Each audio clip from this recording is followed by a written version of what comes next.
ang Crab Nebula na nakikita sa bagong liwanag ng web ng NASA.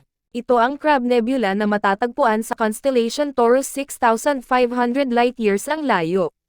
Ang Crab Nebula ay isang supernova remnant, isang cosmic structure na nagreresulta mula sa pagsabog ng isang bituin.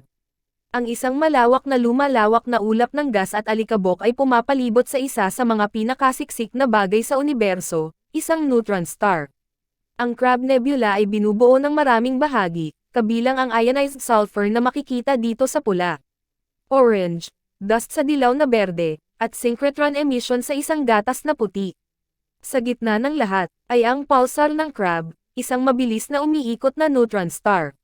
Ang pulsar ay may hindi kapani-paniwalang malakas na magnetic field. Sa napakabilis na pag-ikot, gumagawa ito ng hangin ng masiglang mga particle na tinatawag nating pulsar wind. Nebula. Sinusubaybayan ng manipis na maliliwanag na linyang ito ang hugis ng magnetic field sa paligid ng pulsar, na nagbibigay ng anyo sa nebula. Mabilis na gumagalaw ang mga particle na umiikot sa paligid ng malakas na magnetic field. Mga linya at gumagawa ng isang uri ng liwanag na tinatawag na synchrotron emission, na lumalabas dito bilang parang usok na material. Sa paligid ng loob ng Crab, ang mga panlabas na bahagi ng natitirang palabas ay nananatiling ng sumabog na bituin na hinaypan.